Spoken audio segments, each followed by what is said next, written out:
Off and running on the Krueger show. Uh-oh. Hearing a little, oh, there we go. I was hearing myself back in my ear. a little reverb. It's bad enough I got to hear myself once. To hear it twice is too much. Well, welcome to the Krueger show, brought to you by Pig in a Pickle. It is the 29th of June. One day in front of my daughter's birthday, so I'll wish her a happy early birthday tomorrow. But of course, we'll give her a call. She's in Atlanta, going to med school in Atlanta. But welcome to the Krueger show, brought to you by Pig in a Pickle, the best barbecue in all of Northern California. Check them out. They're in Emeryville. They're in Corte Madera. They're open 7 days a week in both locations from 11 a.m. till 8 p.m. or until they run out, and they do. So get there early and get some brisket chili. Go say hi to Damon. Go say hi to Mary. Tell them the Krueger sent you. And we're also brought to you by Sharp Corner Sports Cards and Collectibles, 205 Cypress Avenue down in Pacific Grove, California, right there along the Monterey Peninsula. Call my friend Anthony Catania for all your sports cards and collectible needs. He's at 831-521-5264. And let's not forget Underdog Fantasy. Check the link in the description. Use that promo code Krueg, Krueg, and they will match you up to your first $100. Well, Saturday morning, Coach is in the house and his regular time slot. And man, I'm so glad that this is scheduled the way it is with the coach stopping by today, because yesterday I spent, 2 or 3 hours watching the Ryan Clark, Channing Crowder, Fred Taylor Pivot podcast, brought to you by Fanatics.com, where Brandon Aiyuk was in studio with Benjamin and Jaden Daniels, his two buddies from ASU, and they kind of went through the entire Aiyuk saga, and there were some really, really interesting questions. I thought Clark did an amazing job of prepping for this podcast, and there's several interesting little things, tidbits that come out of here that really give us an indication. And just, I would say, before we get into any of the particulars, I would say that there were 4 or 5 things that were said in this podcast that would absolutely, if addressed on their merit, on face value, would be dead indicators that Aiyuk either wants to leave or is on the verge of leaving. Except there's one major one on the back end that kind of tells me this is all about nothing. And this is all about posturing. And Brandon doesn't want to be anywhere but the Niners. So we'll get into all of it right here. Coach, I'll say this. We'll work, I guess, from back to front, because that's where this point was made. Late in this podcast, and it was a great podcast, and it was a lot of good stuff in there. But late in this podcast, he said, he was asked, hey, you know what? What are you going to buy? You signed this big deal. What are you going to buy? And Brandon, seems like a pretty humble guy, as far as, I don't think he lives fancy. He might drive a fancy car, but I don't think he's got any kind of crazy mansion or anything. He probably's got a nice house, but nothing crazy. And he said, you know what? I don't buy a bunch of stuff, but I'm going to take care of mom. I'm going to take care of mom, dad, buy them a house, make sure they're cared after. And of course, that's the right answer. And the guys even said, good answer, good answer.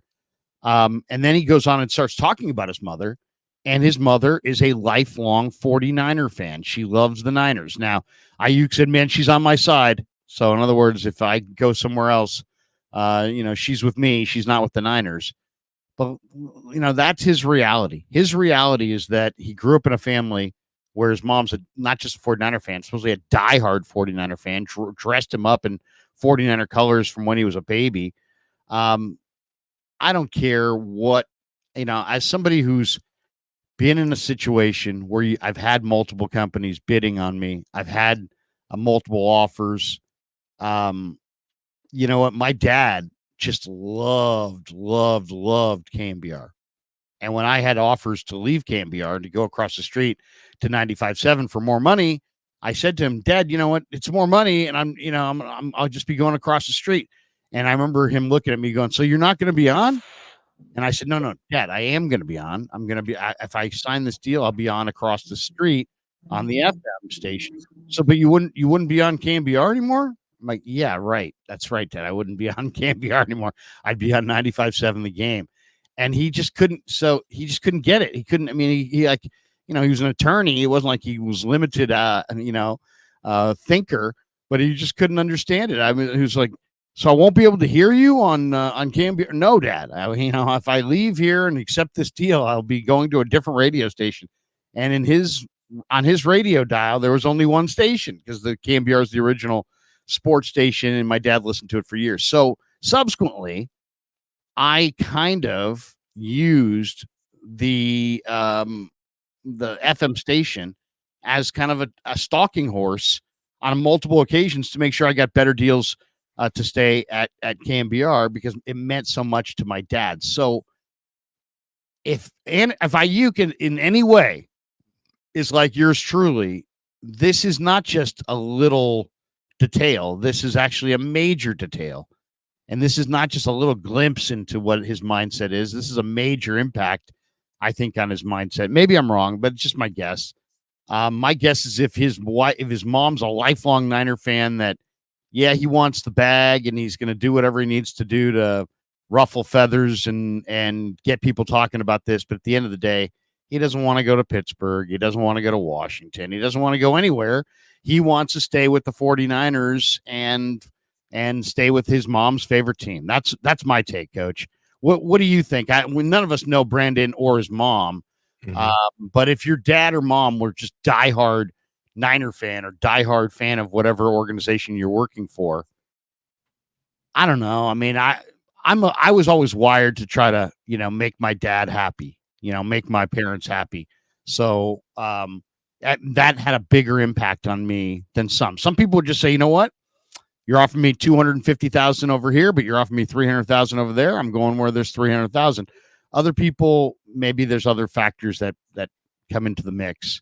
But that was my takeaway. I mean, I know a lot of this podcast was about, wouldn't it be cool to see Aiyuk with Jaden? Wouldn't it be cool to see Aiyuk in Pittsburgh? Wouldn't it be cool to see Aiyuk somewhere else? But at the end of the day, when he said that his mom was a lifelong Niner fan and started talking about her, he's coming back to the Niners, man. I think the whole thing is a gigantic posturing to just try to get the big bag, get the biggest bag possible, but stay with the Niners. That's my take. What was your takeaway? At the end of the day, I feel like we all have a different take on what we saw, what we witnessed in the podcast, and just throughout the entire endeavor, since the beginning of the contract negotiations all the way up until now. I've been on both sides. I'm sure we all have. I've been on BA's not coming back. I don't think it's going to get done. I tend to think it's going to get done now. I think that, there's really nothing else left for him to say. That's kind of like the final card. The card is, him giving like a full-faced expose of this is how I feel. These are the questions. Him actually putting out there that the Niners were not interested in signing him at one point. Letting out, these conversations are they're directed, right? They're not talking for no reason. And some of this was BA trying to clear the air in a sense of, hey, one of the reasons why I'm doing this is because we're just not on the same page. And, and I need a mouthpiece, a bigger platform for me to force the Niners' hand into at least playing ball with me so we can try to get a deal done. Also, I feel like some of this is just him venting and wanting to get some stuff off of his chest. But if you're looking for the podcast to make like logical sense, this is not the conversation that you need to be paying attention to, in my opinion, right? It seemed like a lot of back and forth that you could just a lot of contradictions, right?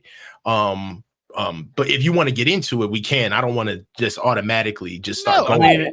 Go ahead. No, we can take it in any direction you want. What was the major contradiction that you saw or heard? Well, one contradiction is that BA was asked directly by Channing Crowder, I believe, and I don't want to mess this up, so it could have been Channing Crowder or Fred Taylor. But earlier in the podcast, BA was asked directly, I know that it's hard for you, but do you watch do other players on your team getting signed during your contract negotiations and other players getting signed around the league? Does that play an effect on you? Has that played an effect on you? Has that bothered you in a sense? And BA said, yeah, it has. It's bothered me. You know what I'm saying? Like it affected me.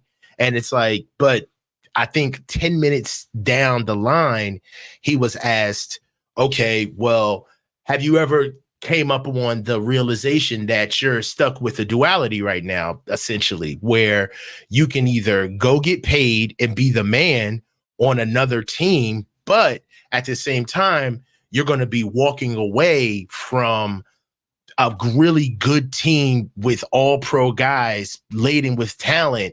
And, does that play a factor into, your contract negotiations? And BA said, no, not at all. And they all said, good answer. And it's like, but wait a minute, but you can definitely be affected by why other people get paid, but at the same time, you don't care whatsoever what you're asking for and how it's going to affect the team. Not. You mean when he was asked about, how do you think at all about, can the team afford all these other guys and this and that? And he's like, I'm about me. That one, yeah, like, I'm about me. Earlier in the interview, he said, "Of course it bothers me. Of course I was affected by these guys getting paid, by everybody else getting paid." Well, I think the separation there is that he's saying that, yeah, as other receivers started getting paid big numbers, it impacted, his price. But at the end of the day, when he was asked about, do you think at all about can the Niners afford, Banks or Lenore or Mooney or anybody else down the road? He's like, no, I don't think about any of that. I don't worry about that. I just think about myself. I'm just trying to secure the bag for myself. And I understood that, but it did. Another thing that kind of bothered me though is that they quantified him being the best receiver, the best pure receiver, but not in the league. You mean? Yeah, not in the league, but on the team. And it's like, yeah, but that has its own price tag, though. You know what I mean? That doesn't mean that just because you're the best pure receiver on this team that you deserve top 3 money. You know what I'm saying? Like those are two different arguments, in my opinion. I don't know. I mean, it's like you either are in the camp that believes that he deserves top tier money, or you're not. And there's really easy to, if you're saying he doesn't deserve it, it's really easy to point to his usage and only the 3 catches in the Super Bowl and the 105 targets as opposed to 170, 180 that some of the other top guys get, and say, well, they don't really utilize him, this and that. But I would say this, and I think Brandon is right, and he made a couple really compelling points in this thing. One, he is a tone setter. He is a leader. The Niners have 2 tone-setting wide receivers. So I really believe that. He does do things that other guys don't do. He does block willingly down the field. He doesn't complain when he doesn't get the same touches as the top tier receivers. Snowflake. He wants to get paid though. What's that? No, I'm looking at one of my zipper friends, one of my dangling participles. This guy? Yeah, like the thing that's crazy is that like fans get triggered when we talk about the type of money that BA wants. It's like you got to be able to chew bubblegum and walk at the same time. We're not talking about BA isn't deserving of getting great receiver money, but we're here to say that the actual number of 30 million was said in that podcast, and BA agreed. Like, yeah, I think I'm a $30 million receiver. So at $30 million, we're not talking about top 10. Okay, so maybe you need to go back and look at the Google spreadsheet, Snowflakes. Like you need to get your stuff together. It's ridiculous.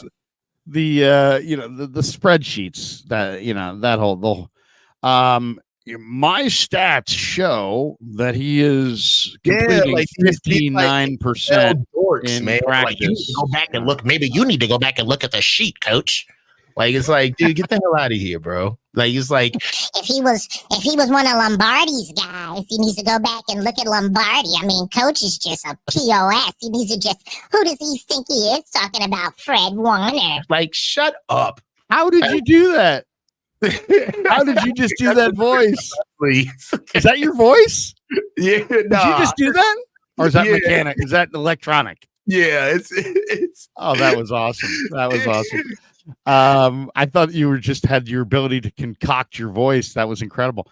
Okay, let's get into it from maybe start to back. Okay, so the thing starts out, and he walks in. He's got Jaden Daniels there. Okay, and he's like, "Hey, he's my dog. He's my guy. We talk on the phone every day." And so right away, it's like there's a talking point that I wasn't anticipating, which is that Brandon Aiyuk and Jaden Daniels are really, really close. They're boys going back to ASU, back to when they were teenagers. And so, he really does love Daniels. And, and it came up, Daniels, the possibility of playing for the Commanders and playing for Daniels or with Daniels came up several times in this podcast. Yes, it did. The other thing I thought was interesting in that first part of the podcast is it came out that Aiyuk is filming and recording all of this stuff for some kind of either documentary or look back. And he's like, we just want to be able to look back at this. So while it seems drama filled and it seems like, wow, all this is being had publicly, it sounds like it's maybe being done for a reason. It sounds like he really wants, him and his girl, it sounds like, really want to document this every step of the way, what they're being offered and what people were saying and what the talk was and how he feels about it and so on and so forth. That is a dramatic departure from every athlete I've ever been around. I've never seen anybody who's actually come out and said, admitted, hey, you know what, I'm filming these contract talks and this whole thing because I want to look back on it. I thought that was unique. I mean, that I'd never heard before. So that was a first. And then, Ryan Clark, they get right into the meat and potatoes of where are they at? Where are they at? Where is he at with the Niners? Ryan Clark basically said, where are you at? And Aiyuk said, hey, look, they called me and they said, we're not on the same page. And it didn't look like we were going to end up being on the same page. So it sounds like to me, Parag started playing serious hardball, on the phone, because that's serious hardball. Hey, Brandon, by the way, we're not on the same page financially. And I don't know that we can picture being on the same page financially because, we're not budging, in other words, and we don't think you're going to budge. So it almost is like, and I wonder about this, Coach, because I'm wondering if this is a tactic by Parag to, go to the mattresses and really fight and claw for every nickel, which is possible. Or it's also possible that after minicamp and watching Pearsall and Cowing, that the Niners have made the evaluation that they can get by this year without Aiyuk, and they're not caving. So, and maybe they're just telling him up front, hey, you know what?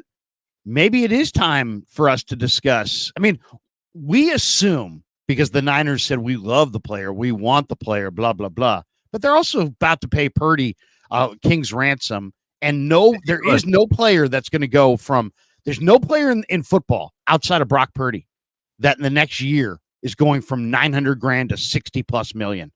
But Brock Purdy is. And that means that impacts the Niners cap. So they're the most. And so they're probably pretty hard up against the cap. I just kind of wonder, what's the truth? That's what I wonder. Is the truth that the Niners have Cowing and have Pearsall, have already drafted Aiyuk off the roster and have seen those guys look good in the minicamp and have made the evaluation? We are going to play super hard ball and we're not giving in an inch on Brandon Aiyuk. If we're offered, let's just say our offer is $26 million for the sake of the conversation.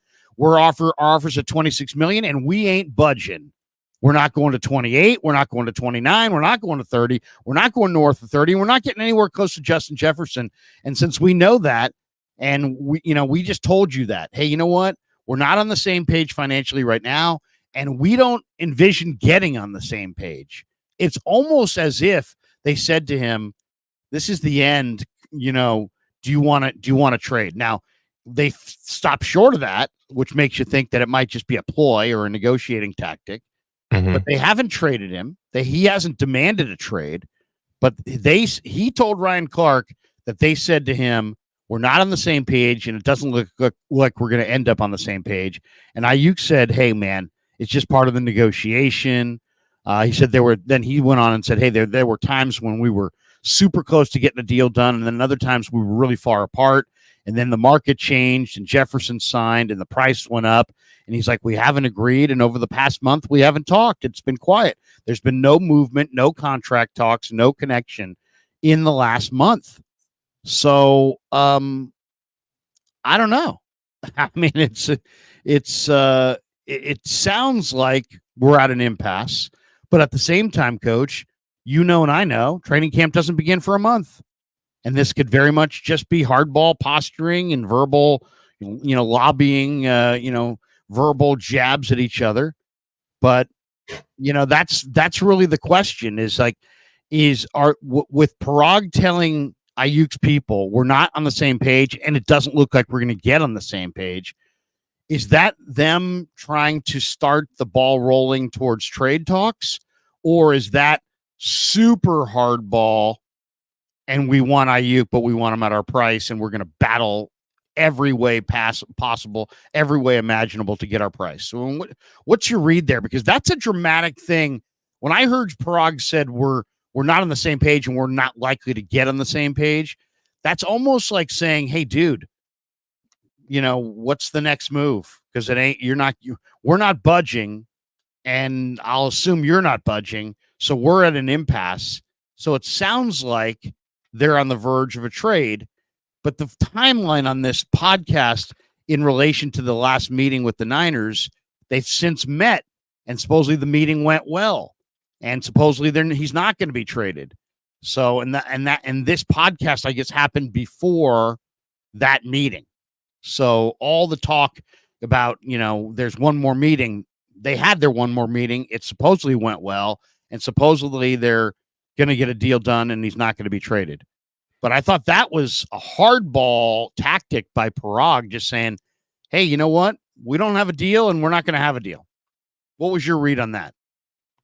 I tend to think that they're going to get a deal done, like I said before. And really, the delta, I don't think the delta is the number. I think that BA at 26 to 28, I don't think that that's the problem. I think the guarantee money is the problem in the years. And I think BA wants guaranteed money, right? To the tune of maybe like 40 to 50 million, maybe 50 plus. That would put him, as far as guaranteed money, in like the top 3 receivers in the league. Definitely ahead of Waddle, Debo.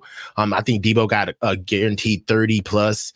He'd be right below AJ Brown, but nowhere close to Justin Jefferson.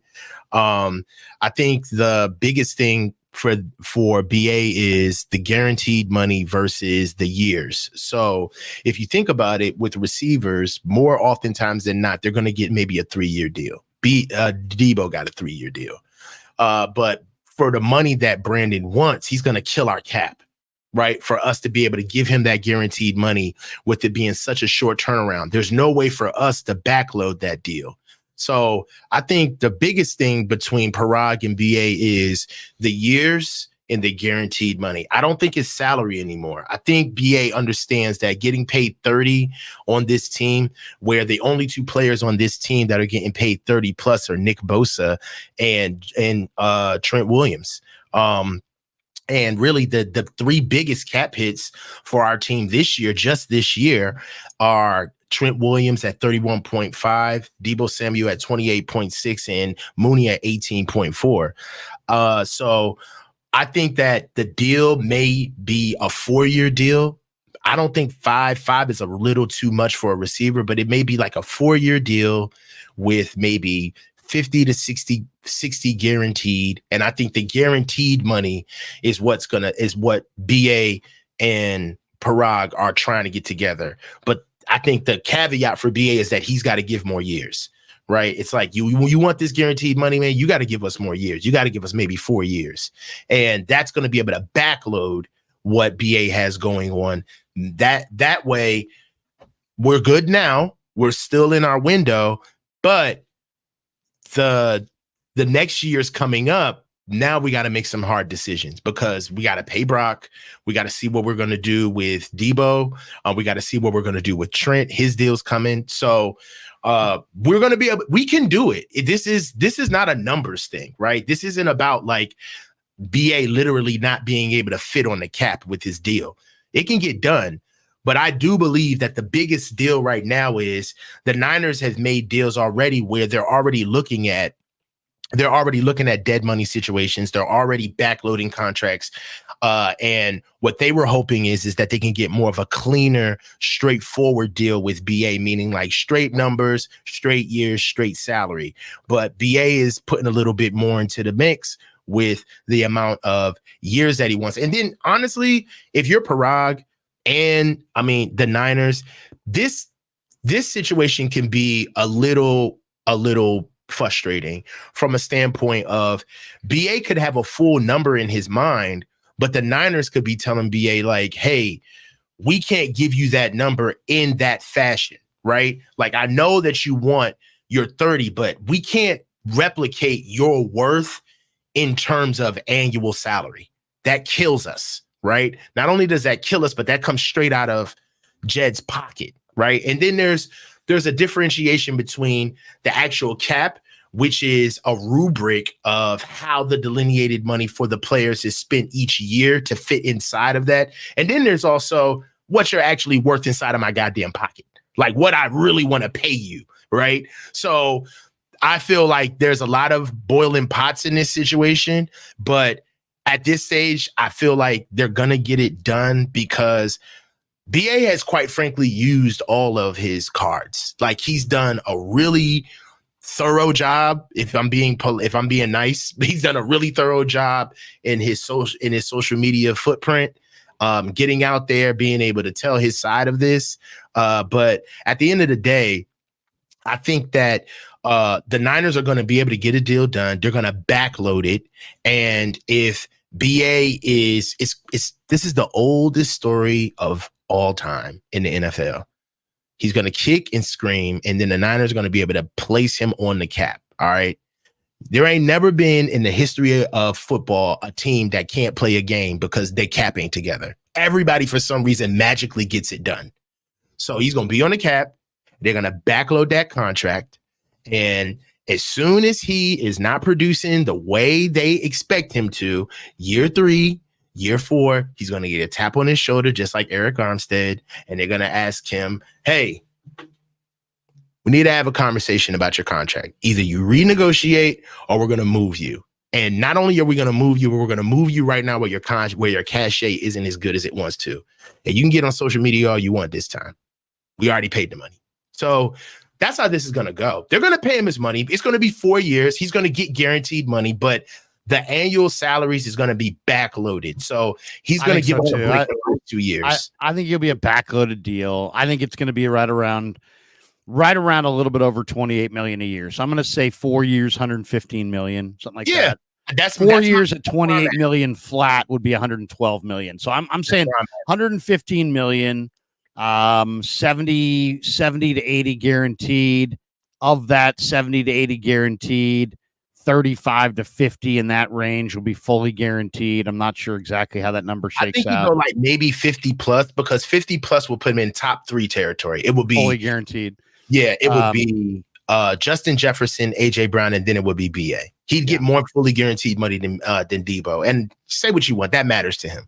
Yeah, Aiyuk, DC 49 says Aiyuk told TMZ at the LA airport this morning he's for sure ready to play for the 49ers this season, regardless of the contract stalemate. Yeah, I think it's like the smoke in this pod was all about him playing elsewhere, but the meat and potatoes in the pod say he's going to be a Niner.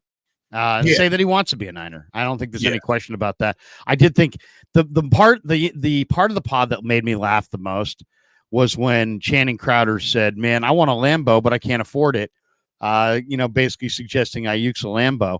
And then Crowder asked the most ridiculous question I think I've ever heard anybody ask in my life. He looks at Aiyuk and he said, "Are you enjoying this?" And he's like, "Well, what do you mean?" He's like, "Are you enjoying being this coveted asset who's about to be paid, that you're the next guy? You're about to get paid. Are you enjoying this?" He's like, hell yeah. Of course he's enjoying this. I mean, who wouldn't enjoy this? You've got people on the verge of paying you money that is going to set your family up for generational wealth. Nah, I'm not really enjoying it. It's a gigantic pain in my ass. Yes, I'm enjoying it. I'm thoroughly enjoying it. So I'm going to take care of my kids, my kids' kids, my kids' kids' kids, my kids' kids' kids' kids. I am absolutely enjoying it. I thought that was hilarious. And then I thought Fred Taylor gave him some pretty good advice saying, "Hey, look, keep your stuff out of the media." But of course, the game now is to, Aiyuk doesn't have a lot of leverage, so he's got to have his stuff in the media to apply any pressure. Crazy. Ryan Clark started off the podcast with, you haven't really been saying much. You haven't been saying anything. You've been quiet. It's all the stuff that we've been hearing from the Niners. And then it was like, really? He's really been quiet? Like, I don't know about that. I don't know if he's been quiet. I don't know if he's been quiet. He's been literally tweeting something almost every day. Okay, so it was revealed a few weeks ago that, and Mike Silver reported it, that the Niners offer to Brandon was $26 million. Right. AAV, $26 million. He was asked in this podcast, how do you feel about the fact that your financials are being leaked?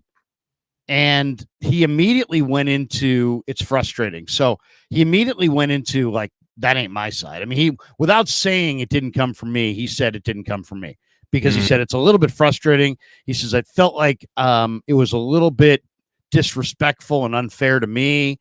And then he said, man, but it's a dirty game. It's a dirty game. And he said he understood. So then the question is, the Niners have been, puffing out their chest in the Lynch Shanahan regime. We don't leak. So who leaked $26 million to Silver? The Niners. And then when he was asked about it, he said, you know what? I thought it was disrespectful to me and unfair to me. Yeah, I mean, I agree with that. I mean, what do you think? I mean, is that damaging the relationship? The fact that the Niners may have whispered, somebody within the Niners whispered to Silver $26 million, or it could have been an agent. Nah, it could have been. It could be. I mean, Aiyuk could be playing double agent here. It could have been Aiyuk himself. It could have been Aiyuk's agent, and he's just pretending that he knew nothing about it. But somebody leaked $26 million to Silver. And he put it out there, and Aiyuk was asked, "Hey, man, how do you feel about your stuff being put out there?" And he's like, says that the Niners disrespected him and it was unfair to him. What do you think? What's your read on that? Is there something there, or is that just all will be forgotten?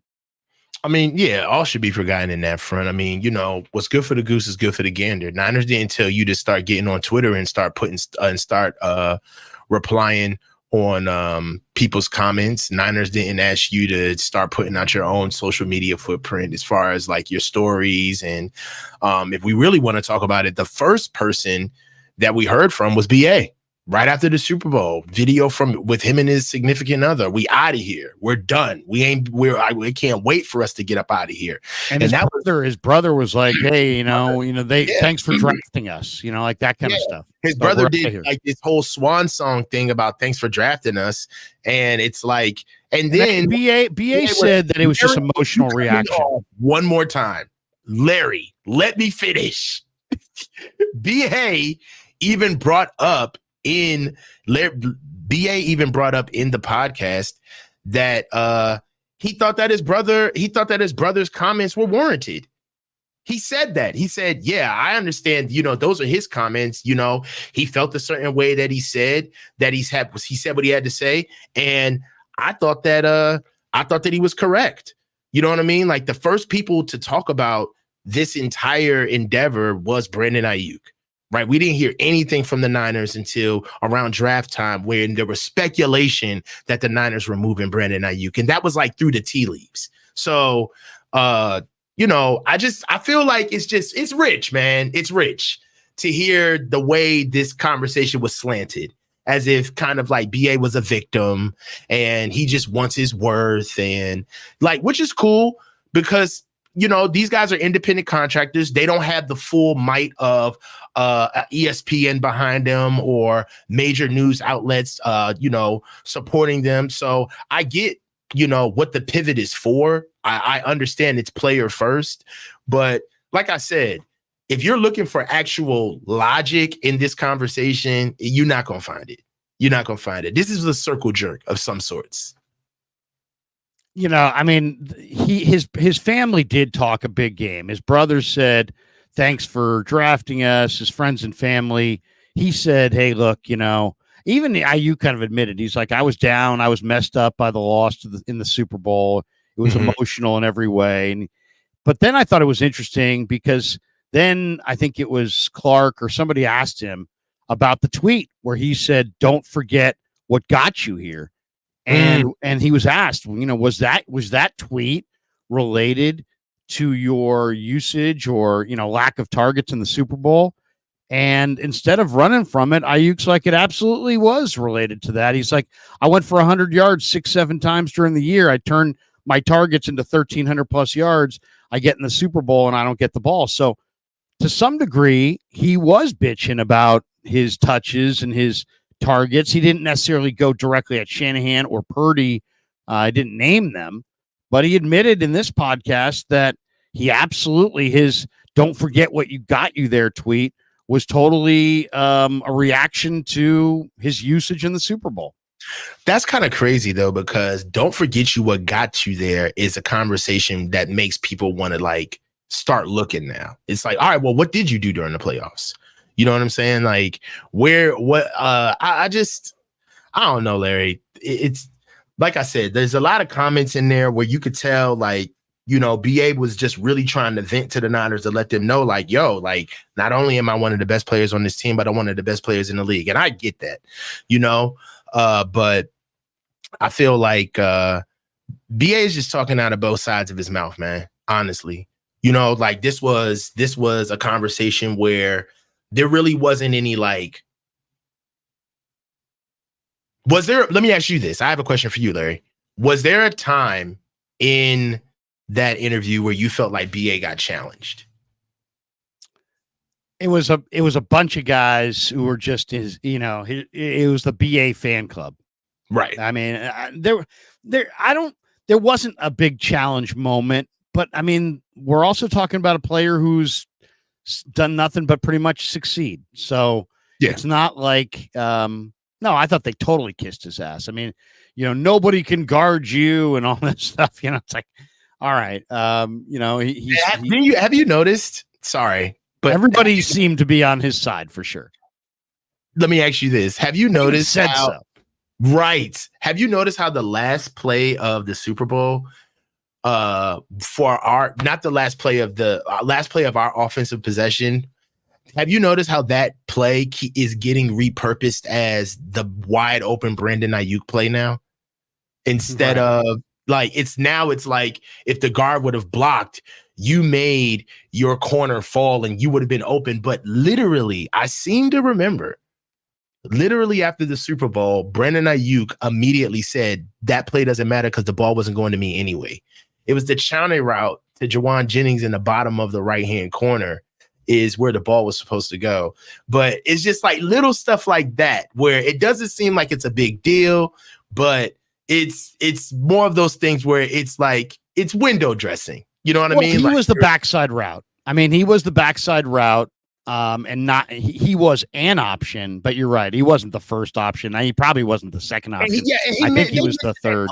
It's like, oh, you made your wide. Like the way Ryan was talking to BA was from a perspective of like, you're just running around the field wide open and they just can't get you the ball. Right. Like you just like, yeah, you're always and everybody else.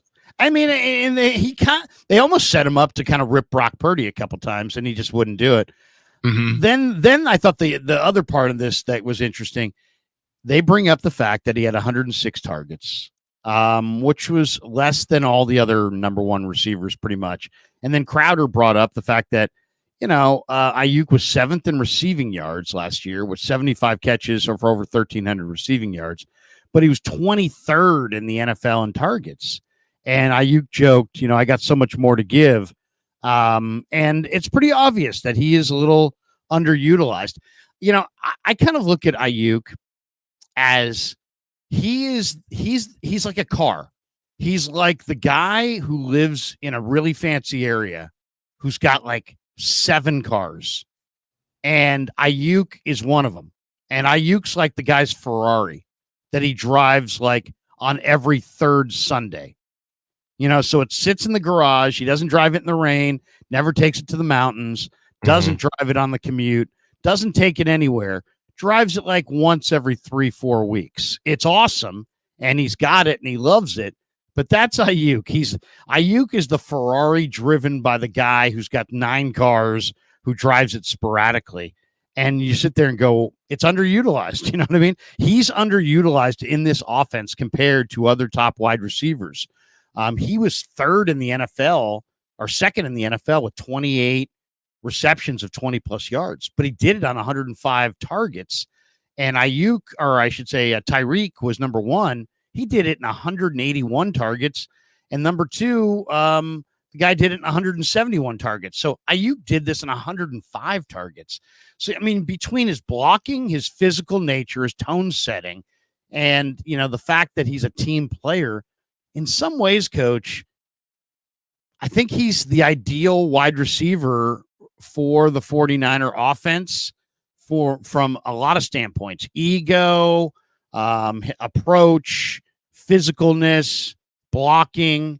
I mean, you could make an argument that there is no receiver in football that would be a better fit for the Niners than what Aiyuk is for them. When you factor in his toughness, his blocking, how he doesn't demand the ball, how he's okay with 106 targets. I mean, I didn't see it. I never heard him standing in the locker room saying, you know what, I'm screwed, you guys are screwing me, I'm not getting enough targets. He's pretty much a team guy. So in a way, I almost feel like the Niners should pay him because he does fit what they do, and he is this incredibly efficient wide receiver. And I think they should acknowledge that, even though his numbers are a little south of the premier guys.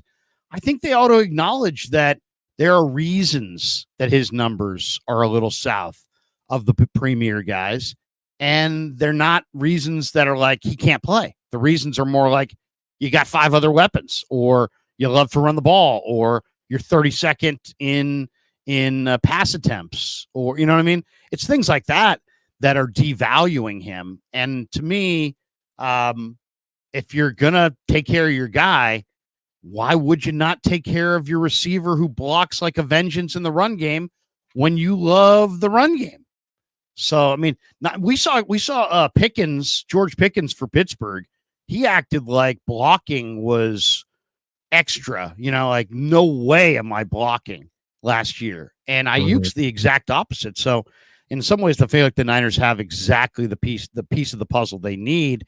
Now it's just a matter of, can they pay him? But one of the things that came up in this stream was he was asked about what he's thinking about. He's like, I'm thinking about what it'd be like playing with Jaden Daniels.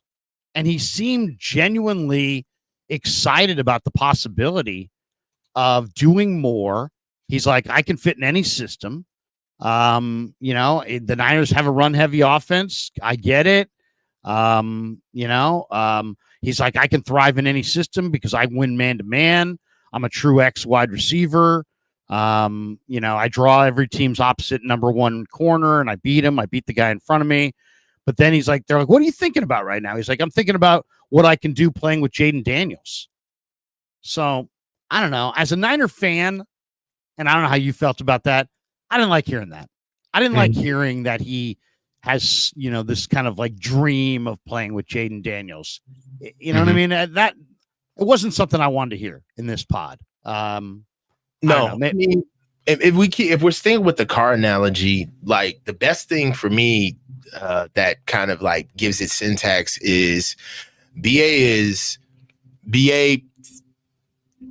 thinks that the Niners need Lamborghini prices, but the BA doesn't understand that it's not the fact that the Niners don't want to spend on a Lamborghini. It's that for the money that he wants to get paid, they want to buy a Ferrari. And there's a difference. And, I think that, he thinks that what he's asking for is emblematic of what the best receivers in the league are. But the Niners are trying to tell him that for that type of money, I don't want an Aventador. I want a straight L. I want a LaFerrari. I want a 488. Like if I'm gonna really get a top of the line sports car that I can not just go in a straight line with, but I can take on any back road. I can push to the limit and actually go with any twisted turn that I need to. And I can go in a straight line and still kill you in the quarter mile. Then that's what I'm going to go spend my money on. I'm not going to spend my money on a heavy ass Hellcat or a 5,000 pound Charger or a Trackhawk. So there's a difference in what people think high end is, right? Some people may get $100,000 and you may go buy a car. Certain people go get $100,000 and they may go buy stocks. It's the value.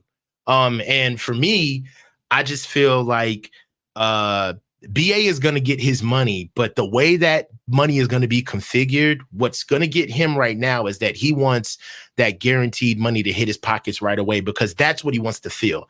What are we talking about? We're talking about the documentary. This is a life-changing moment for his entire career, his family. He talked about his origin story.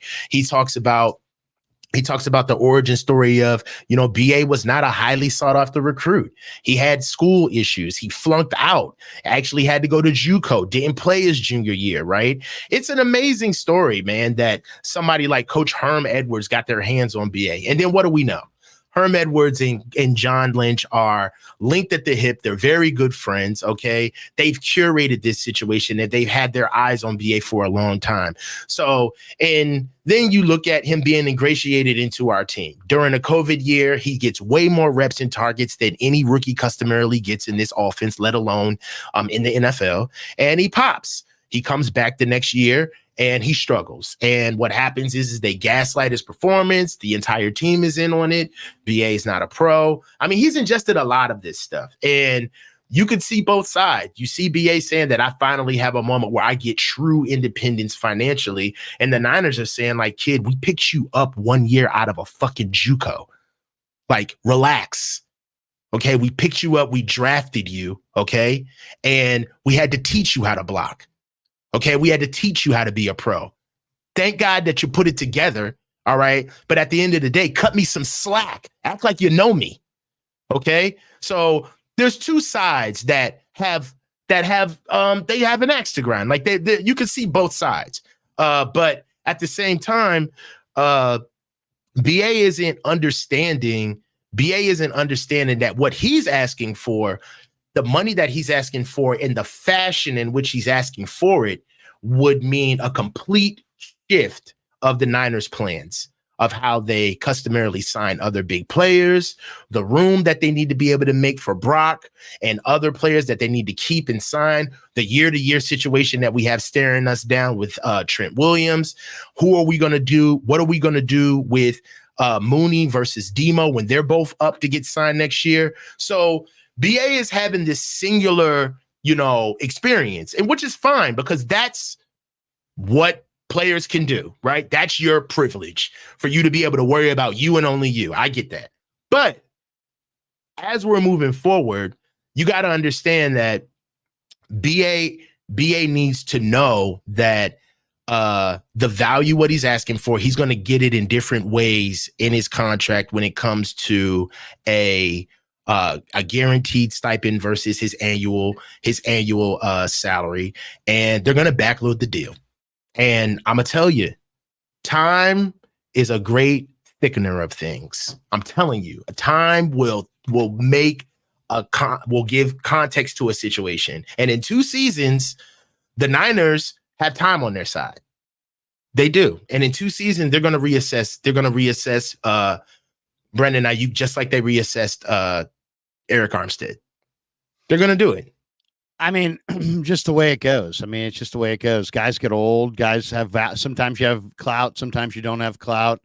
Your value is in relation to your production. So if you're healthy, then you produce at one level. If you're not, I mean, I think Eric Armstead's departure has a lot to do with the fact that he's got chronic injuries.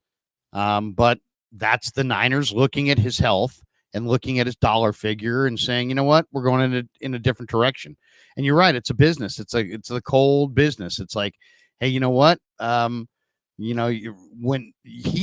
Brandon's got to take advantage at this point when everybody in the league wants him, when he's on top, when he's coveted, when he's got the numbers, because there'll be a time when, he'll be struggling to hang on. And that's just the reality. He was asked by Ryan Clark a direct question. This is where I felt Clark did a great job in this thing. He said, would you give up everything that San Francisco represents? The Super Bowl appearances, the constant winning, all the weapons, playing in Shanahan's offense. Would you give up what San Francisco represents to get, to make bigger money, to get the biggest bag? And it's basically a question that you and I and me and others on different streams have discussed, which is we don't really know, right? Is Brandon wanting to get paid? I mean, in football, you get your rookie deal, and then you get that second deal. And the second deal is the one that's really the big deal, right? That's the one that's the one you're getting financial security. That's the one that's going to help you buy mom and dad a house. That's the one that's going to get you to buy whatever toys you want to buy. It's that second contract. He's now on this second contract, or he's on the verge of the second contract. And the question is, he was asked, and we've been asking this question, does Aiyuk want to get, we know he's going to get paid. I mean, it doesn't matter if he stays here, goes there, whether he's a Niner, a Ram, a Charger, it doesn't matter. He's getting paid. Now, is he getting paid $35 million, the same as Jefferson? Probably not. Is he going to get paid $24 million? No, he probably not. He's probably going to get paid close to 30, whatever. But he's going to get paid by somebody, Niners or somebody else. The question is, at the end of the day, what does he really want? Does he want to get paid and, a big bag and have a great chance to win a Super Bowl, like staying in San Francisco? Or does he want the biggest bag and he doesn't care where he plays? And he was asked that question. Right. Would you give up San Francisco to get the bigger money? And he said, I got here by taking risks.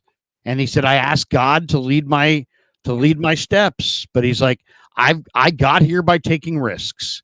In other words, I don't, I want to be a 49er, sure, but I want the biggest bag. He answered that question. He didn't say I want a big bag and stay with the Niners. He basically said, I want the biggest bag. So that's fine. I mean, that's totally fine. Everybody wants something different. If he wants the biggest bag, though, that may be elsewhere. And that's just the reality.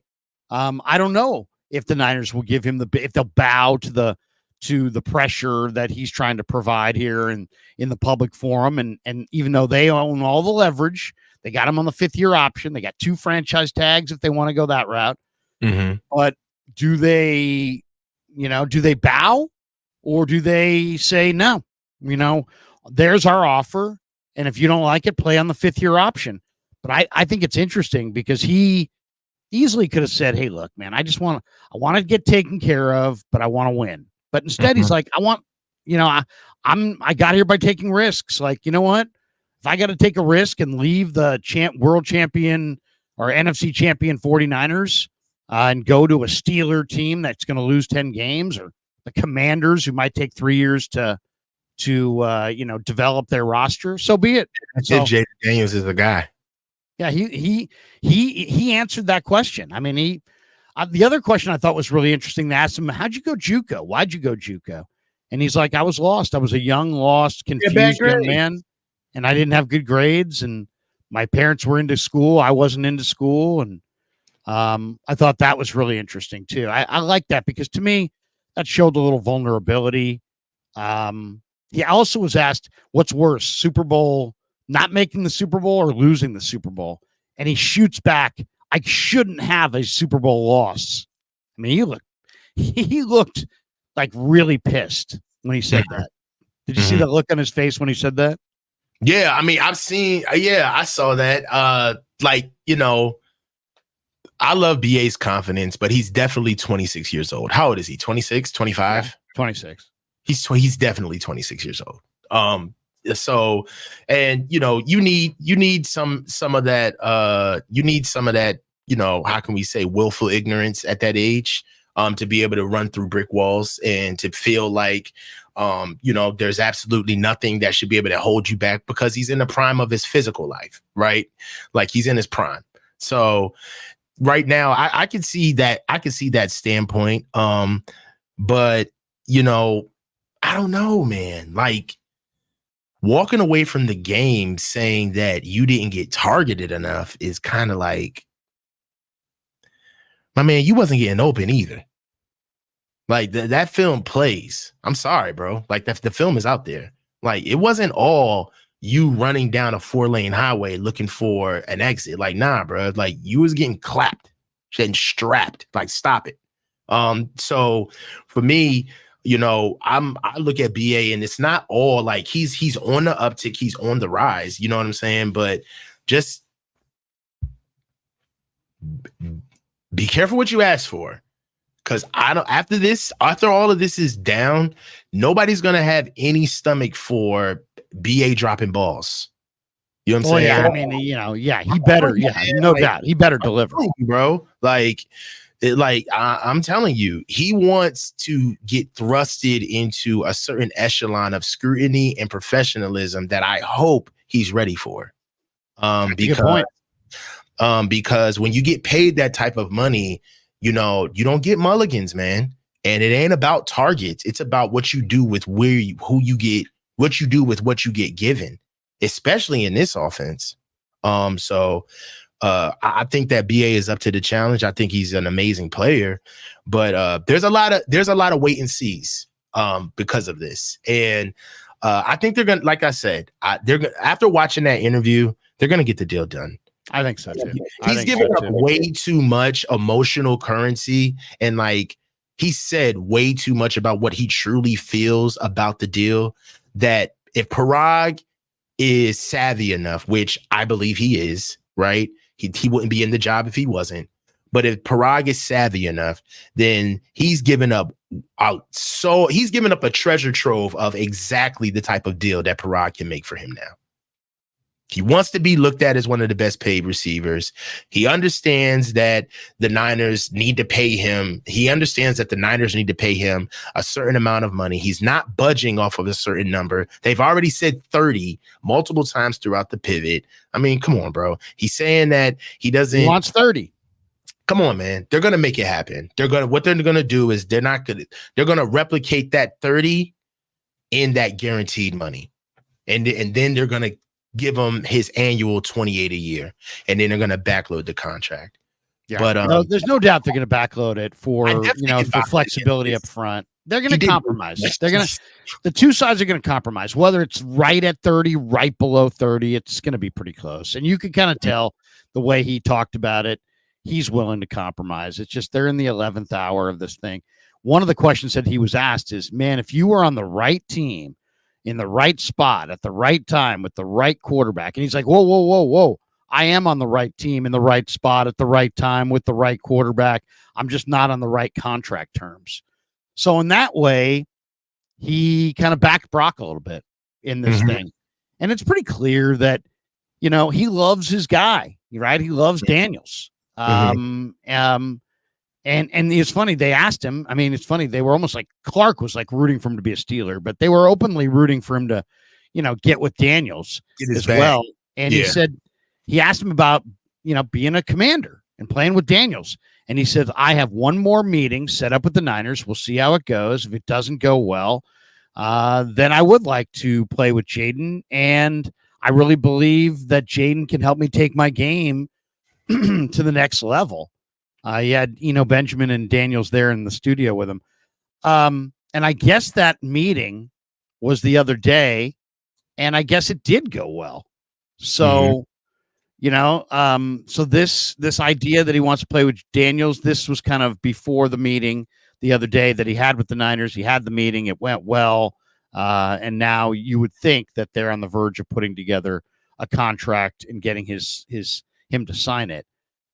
He also admitted that the contract talks have dominated his life and dominated his thoughts, and that he wants respect. And, you can kind of see some guys, it's like, hey, man, I'm just putting my head down, and I let my agent do all that, and I'm not getting involved.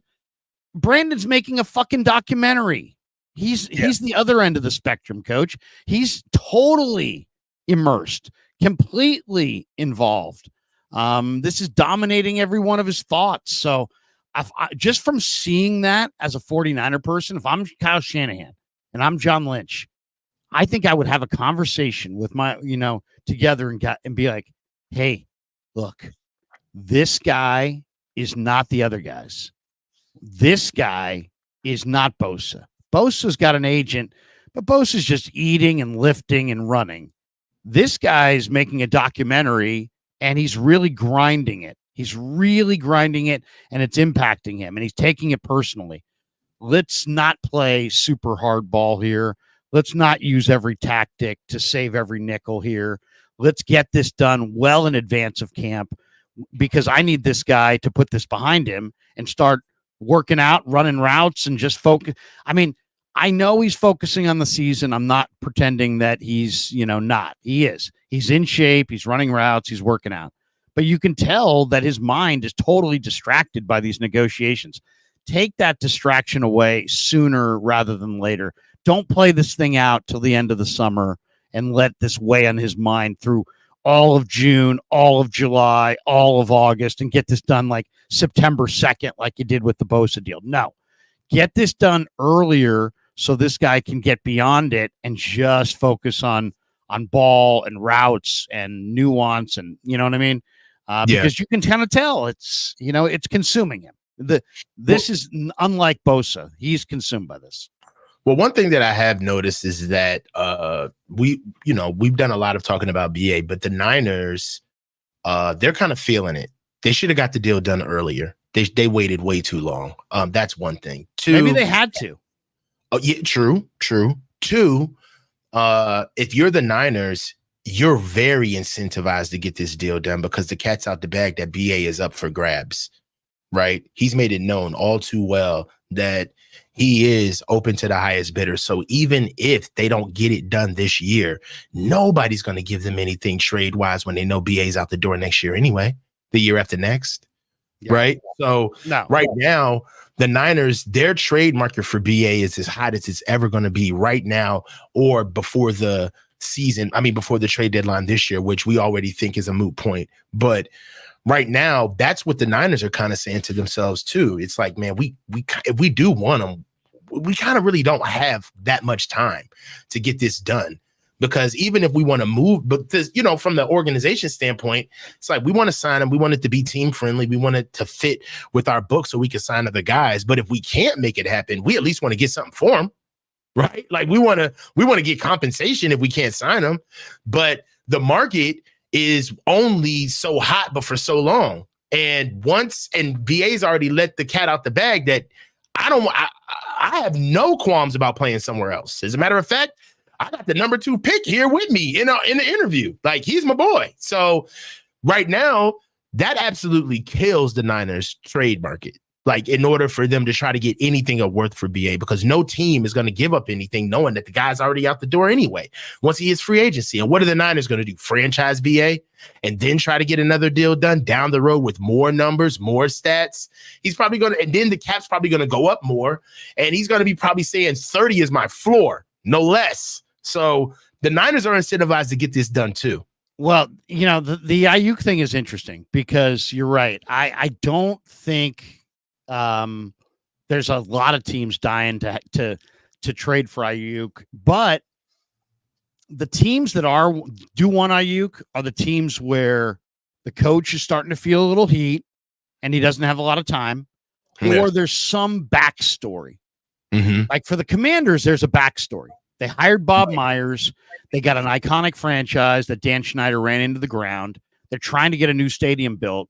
So they're trying to like turn things around on the football field like ASAP so they can get some momentum going with their fan base, so they can get some butts in the seats, so they can get some momentum towards a new stadium. And that ultimately is going to, change their, the owner bought the team for X. And what's going to make the thing an incredible success financially if they can get a new stadium built. That's why Bob Myers is there, to get the new stadium built. So he brings in Peters, who signed 20 free agents, 20 veteran free agents.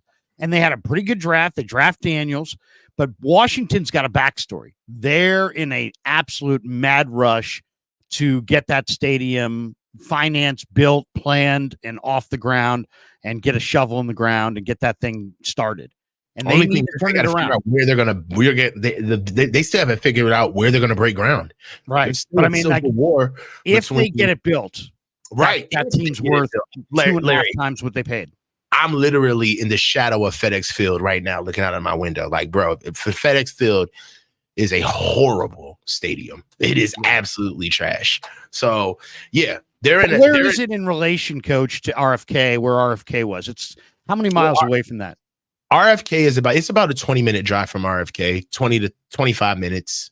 So there's probably some plot of land there that they can build the new stadium. I mean, it takes a huge amount of land. Well, the DC United, they play at RFK. I think they still play at RFK. If they wanted to, they really could get rid of RFK and just build it there, because that's a huge plot of land that a lot of people don't use out there. They also have the Nationals stadium. That plot of land down there, downtown and Southwest, that's a real nice area down there that they have space for. Everybody right now is talking about trying to do it in Virginia, but everybody here hates Virginia. Like, it's going to be way too far out. Nobody wants to drive all the way down there. It's like driving to the country just to go see a game. So how many miles? 50 miles? Well, they can't build it in Alexandria. That's like trying to build a stadium in like Bel Air. It's way too expensive. If they built that stadium in Alexandria, like in Fairfax, nobody would come to those games. It'd just be too much. But it's going to take a special team to get Aiyuk. It's got to be somebody that either I can't wait around for a rookie receiver because there's too much pressure to win, like Pittsburgh, or we got to get a stadium built like Washington, or it's got to be somebody who's like really got some urgency built up. Because it's a supply and demand deal, and the demand is great, but the supply is greater. There's a lot of receivers coming out in the draft. He was asked in this podcast, what's his top priority? And I thought this might have been one of the most interesting answers. He said, taking care of my family. Taking care of my family is my number one priority. Mm-hmm. Number two priority is putting myself in a position to be the best wide receiver I can be. So, I mean, his top priority is not to win a Super Bowl. His top priority is not to, be on the best team. His top priority is to take care of his family. Nobody's faulting him that. But I mean, that is his top priority. So there are people out there that are like, you know what, the Niners are a winning team, and he's not going to want to leave here. His top priority is to take care of his family. So he's going to go where the money's right. And when he was asked about hometown discount, he literally said, we ain't doing a hometown discount. So the Niners are not going to get a hometown discount. They're not going to get any kind of advantage because they're a winning team inside their Super Bowl window. This guy wants to get paid the big bag. Well, I mean, let's set the precedent, though. Who did give the Niners a hometown discount? Trent didn't. Nick didn't. Debo did it way back. You know what I'm saying? But George didn't. This is almost a precedent that Kyle has set. where I think the biggest issue with all of this from the Niners side is not the fact that BA wants to get paid, but it's not one of Kyle's guys that wants to get paid. I think that's the biggest issue right now because for some reason, I mean, Debo kicked up dust and unfollowed the Niners on like some mean girl shit. But outside of that, he was relatively quiet. Right. You know what I'm saying? Everybody does that. Everybody plays that move. It's like, it's so cliche at this point. It's hilarious. It's actually hilarious. I'm gonna unfollow. So, I mean, unfollow says I'm disconnecting, but, you know, mom being a Niner fan says I'm very connected. So, I mean, there's a lot there. I also agree with Aiyuk when he said, I'm a tempo setter. You know, he basically said, I'm a difference maker. I block, I'm unselfish, and I'm a tempo setter. I agree. I think he is absolutely a tempo setter. He was asked about his top 5 wide receivers of all time. And he said, Moss, T.O., Rice, Antonio Brown, Julio Jones. I guess that's in order. So he's got Rice third. Which kind of makes all Niner fans laugh because Rice is Rice and Rice should be number 1. But, you know, it's an age thing. And then he was asked, what uniform will you be wearing in 2024? And he said it'll be a Niner uniform, or if it's not a Niner uniform, it'll be a Commander uniform. If it's not a Commander uniform, it'll be a Steeler uniform. But he did go with the Niners first, and it sounds like he really believes he's going to be a Niner. Think about this, Larry. Think about where we are. And this is what I mean by you cannot, if you're looking for logic, this was not the conversation. Just think about this. Not even, let's take it outside of football, but you own the rights to a certain asset, and that asset is telling other people what they are going to do. Like, BA, the Niners don't have to send you to Washington. They do not have to send you to Pittsburgh. You could go to New England. My man, you can go to Carolina. Right. You could be the losingest team in football and never go to the playoffs again.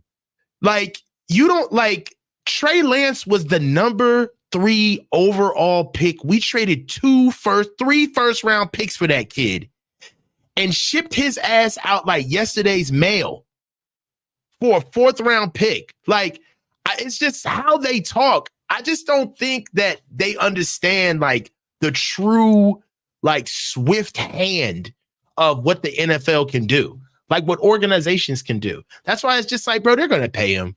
This was a venting session. Yeah. You know what I'm saying?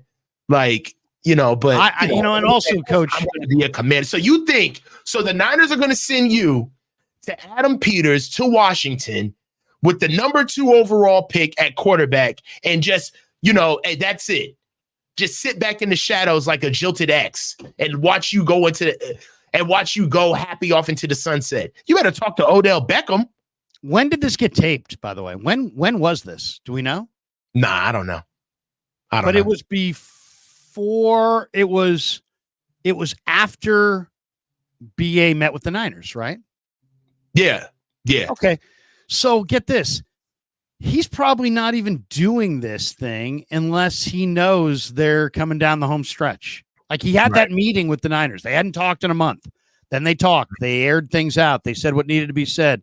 They probably reset negotiations and clarified a few things and got closer to the finish line. Now that he knows that it's they're in the landing pattern, I think now he's like willing to go on the Pivot podcast and talk about it. When it was really unknown, maybe he wasn't ready. But now that it's known, now he's like, now we can talk about this or that. That's you don't think so? The pivot was done before the meeting. I think the pivot was done before the meeting. Well, it's funny that you said that because that's what I thought too. I thought the Pivot podcast was done before the meeting. So I brought up the fact that he said, hey, man, I've got one more meeting with the Niners, and if things go well, then I'm going to be a Niner. But if things don't go well, then, I would love to play with Jaden, right? That's what he said. But then somebody on Twitter, a couple different people on Twitter in the last 24 hours were like, hey, that he was referencing a meeting that we already know already happened, not a future meeting. Like, I was thinking they're going to meet one more time in the future, like maybe next week, right? But there are people on Twitter saying that they had that meeting and that things went well and that he's not going to be traded. So I don't know. The timeline of this thing's a little confusing to me, but I did think it was interesting that he's got the Niners, the Commanders, and the Steelers, and in reality, he could be a Patriot. Right. In reality, you could go wherever the Niners want you to go. Whoever's offering the most. Right. Not even the most. Do you understand that the Niners can take a L? Right. They could send you, or they could be vindictive. The Niners can take a L. And there's nothing in the bylaws. Congress or nobody is going to say, we've got to be able to figure out what's going on with the San Francisco 49ers. They're sending disgruntled players to shitty teams. We got to have a hearing over this. Like, nobody's going to care. Red Eye says the interview was first. Then he throws in dimwit. Red Eye, do we really need to go dimwit? Do we really need to? It's a goaded insult. I haven't heard dimwit in a minute. I haven't used dimwit in a while. But I will say this. The other one I haven't used in a while is knuckle sandwich. I'm going to give you a knuckle sandwich. I haven't used that in a while. I haven't used dimwit in a while. I got to dust off some of these juicy ones. Simpleton. So the interview was first. So it is personal. So he said, so the meeting came second. So that means that they had their meeting and things went well. So it sounds like he's probably going to be a 49er. Yo, they going crazy in the chat. Brock Purdy, he finished up by talking about Brock Purdy. And he said, the question was, how has Purdy earned your guys' confidence so quickly? And he just said, man, the guy came in, he was comfortable, he was a leader, he was prepared. And then he said, the talent is real, he's nice. So, obviously Aiyuk's a fan of Purdy, and he should be because, he's done really well with Brock. So we'll see. But I mean, so that was the long and the short of it. That was, a bunch of different things.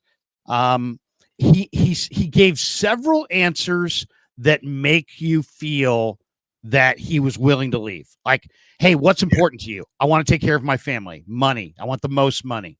What about, how do you feel about negotiations? Hey, I always, I take, I don't mind taking risks. I'm a risk taker. All the answers that you would think that would sound like, hey, I just want the biggest bag and I don't care where I play. He said that. But to me, when he got into my mom is a Niner fan, lifelong Niner fan, it didn't sound like she's like a casual Niner fan. Like she's like a hardcore Niner she's fan. A diehard. Yeah. So, I mean, this guy wants to be a Niner. I mean, come on. If mom's that big of a Niner fan, he wants to be a Niner. That's my feeling on it. I think that all of the tropes and overtures that we've seen, especially if we want to just keep it to the podcast, it was all heavy-handed to me. Like, you didn't need Jaden Daniels there. You didn't need him as like your little like stable mule just to kind of pace you through. Like, you didn't need that. You didn't need to like directly talk about teams that you'd rather play for. You didn't need that. You didn't have to. The fact that that's such open discourse that the interviewers were even saying it. Oh yeah, the Commanders. We've been hearing the Commanders have not officially said anything on yay or nay on Brandon Aiyuk. It's almost like they're just trying to talk things up and that have no legs. Right? It's like, yeah, the Commanders he's trying to get momentum he's trying to establish some public pressure because that is truly, Coach, the only sort of leverage he has. Exactly. It's not even real leverage, right? It's just kind of it's not. It's just kind of annoyance. It's like what all of this is, in my opinion, what all of this was BA's last ditch effort to show the Niners that even if you don't give me the money or you don't play ball with me, I have no problem going wherever you want to send me. Right. But that conversation was just saying, I'd really love to go to Pittsburgh or I'd really love to go to Commanders, which he has no control over whatsoever. And we're talking about where BA could go in the guise of if the Niners want to be able to take the highest deal and do the best for their organization. But trust and believe. The Niners can just throw caution to the wind and say, hey, man, you're going to Cleveland. Like, have fun in Tampa with Baker. Have at it. You know what I'm saying? Like, wow. you want to do it? Let's go to Tennessee. Let's send him to Tennessee. Go have New England, to me, New England would be like the ultimate. Yeah, like we'll send your ass to the NFL Siberia, bro. Like you ain't really never winning in New England. It ain't happening. Yeah. You know what I'm saying? So my thing is that, you know, we're talking about like the NFL being a dirty business. Let's operative word on business. It's still business. All right. Yeah. And we're getting a little too personal right now. And that's my take on it. Yeah. You know, you can't have a pivot. You can't have a podcast and then in the middle of the podcast, Fred Taylor says, you know, if I could just, you know, say anything to you right now, you know, you can't negotiate your contract in social media. You know, I'd help you. You know, I would, you know, encourage you to kind of calm down with that. And like the very first thing in the back of my mind where I was like, well, you sure as shit can't negotiate them on fucking podcasts either. Yeah. Like, what are we doing? You know what I'm saying? So it's just like, for me, at the end of the pod, they're all like, hey, you know, we want you to get every dollar you want. So they're rooting for him. That's okay. Exactly. That's totally fine. You know, I think it's totally, I love player podcasts and I love the fact that the players have each other's back. And I don't expect anything less, but you just have to recognize what you're watching, right? You know, we're watching players backing players and really guys who are buddies backing their buddies. Yeah. And they're backing their buddies. And I don't, you know, let's say that's fine. I mean, heck, you know what? What kind of world is it where you can't back your buddies? You know what I mean? Yeah. I'd back my buddies. You'd back your buddies. I mean, it's just the way it is, but you do have to separate kind of like buddies backing their buddies from like real talk about real negotiations. But I thought this was a good blend. It was a good blend because Clark is really sharp and he prepped, and whoever runs the Pivot podcast, like behind the scenes, the producer, I thought did a really nice job at getting like, I thought when Crowder introduced the stats, you know, when I thought that was really good. You know, you got Crowder sitting there and he's like, you're 7th in receiving yards, you're 23rd in targets. I mean, that was a good timely stat that he threw in right at the time they were talking about what is the true value of Brandon Aiyuk, you know, and I thought that was really good.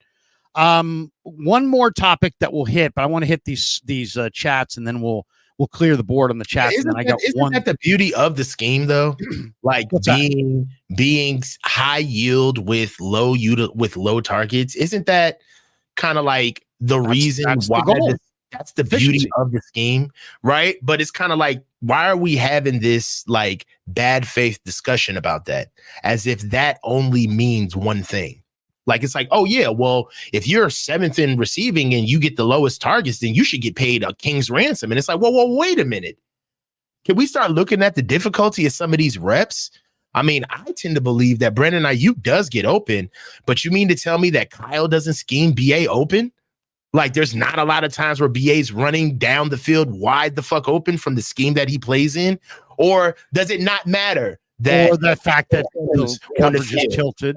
Coverage is tilted towards CMC or Kittle or whatever, you know, that helps too. It's just like, and they're winning. I mean, they're winning. They're in the Super Bowl. Be careful when you just say raw numbers like that. Like, it doesn't mean just one thing. That's all I'm saying. And I feel like stats are dead numbers. You know, you could use stats in any context you want to use them in. Absolutely. So for that to be kind of like a sticking point, I love the fact, I agree with you, for them to kind of throw that in the mix, kind of did give validity of like, all right, where's the beef? What are we talking about?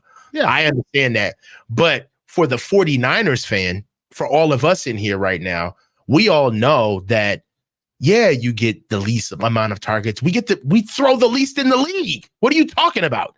You know what I'm saying? Like, and we got a bunch of weapons. And we just added more.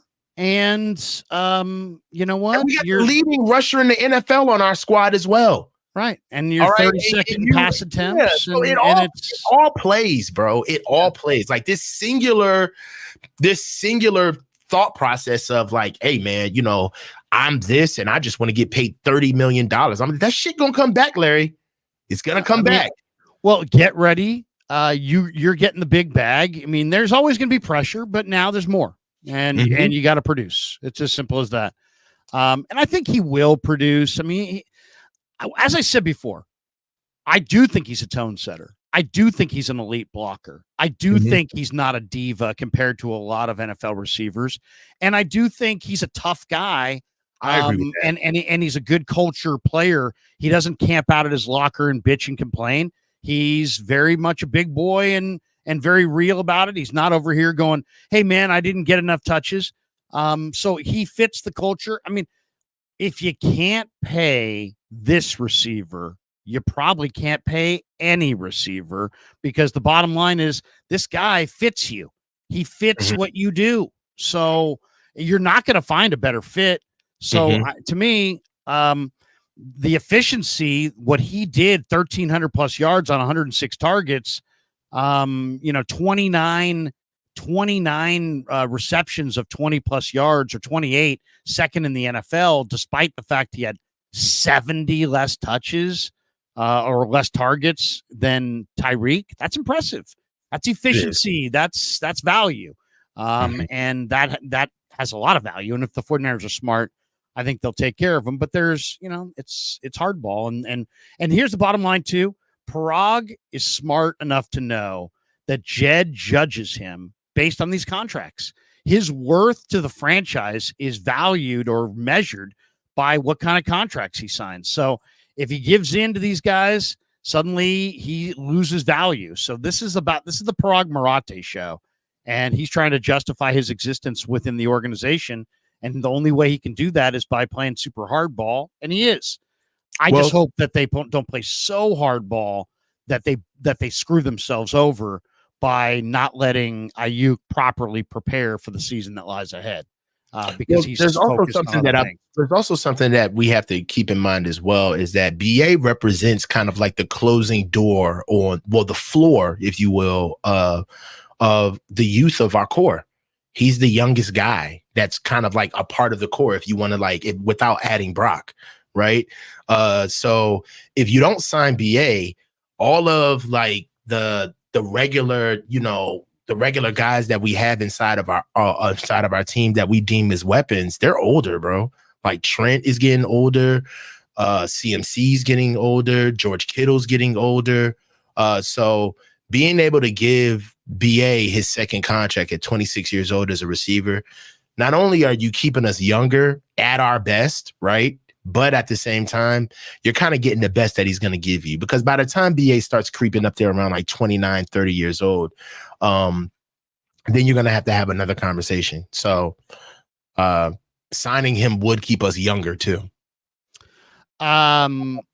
It's funny. There was, the teams that he named were the Niners, the Commanders, and the Steelers. I'm looking at an article online, and they have the 3 NFL teams that could be surprisingly bad in this upcoming season. And they list here the Buffalo Bills, the Los Angeles Chargers, which is a surprise. I mean, most people think the Chargers, who went 5-12 last year, are going to go 12-5 this year. That they're going to reverse the thing. And the third team they have here are the Pittsburgh Steelers. Really?